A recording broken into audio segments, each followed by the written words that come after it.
Halo, selamat datang di podcast Justice Voice, tempat kita membahas isu-isu yang terjadi di negara kita, yaitu negara Indonesia. Nah, pada kali ini kami akan membahas terkait isu pelanggaran hak asasi manusia, yaitu kasus Munir Said Thalib yang merupakan aktivis hak asasi manusia yang memperjuangkan keadilan HAM.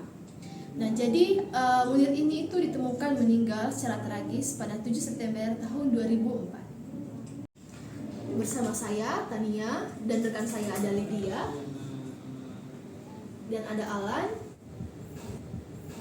dan juga ada Evelyn. Jadi guys, buat yang nggak tahu, Munir itu siapa? Munir merupakan seorang aktivis HAM terkemuka di Indonesia. Nah, Munir ini sering memperjuangkan keadilan di Indonesia kepada orang-orang yang sering dilanggar hak asasi manusianya. Namun sayang, Munir ini diracun menggunakan racun arsenik saat ia melakukan penerbangannya ke Amsterdam. Nah, memang telah ada beberapa pihak yang telah dinyatakan bersalah. Namun sampai saat ini siapa dalang atau siapa pelaku sebenarnya di balik kasus ini masih menjadi pertanyaan besar hingga saat ini. Nah, betul sekali. Misalnya ada Polikarpus yang seorang pilot Garuda Indonesia yang dinyatakan bersalah dan dipenjara selama 14 tahun. Tapi ada yang menduga bahwa dia itu hanyalah pelaksana lapangannya saja. Nah, dan ada dugaan keterlibatan yang lebih besar dan bahkan mungkin dari intuisi tertentu. Iya, dan yang bikin mirisnya, kasus ini menunjukkan bagaimana sistem hukum di negara kita sangat tidak transparan dan tidak memihak pada kebenaran. Apalagi beliau sudah memperingatkan soal risiko keselamatan dirinya karena aktivitas advokasinya. Hal ini menunjukkan bagaimana bahayanya memperjuangkan keadilan di negara kita.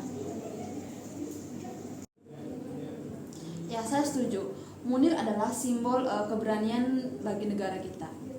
Tapi juga perlu diingat bahwa perjalanan HAM di Indonesia itu masih sangat panjang. Kasus ini juga menjadi perhatian internasional.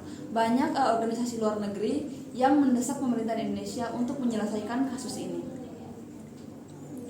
Nah, tapi sayangnya meskipun desakannya itu kuat, tapi ada kebutuhan politik. Ini menyedihkan karena Munir dan keluarganya itu tidak ada keadilan yang belum terpenuhi. Dan bukan cuma beliau, banyak aktivis lain yang juga mendapatkan ancaman serupa. Karena itu, kita harus tetap mengingat dan mendorong kasus ini agar diungkap sampai tuntas. Baik Sobat Justice Voice, itu tadi diskusi kita terkait kasus Munir.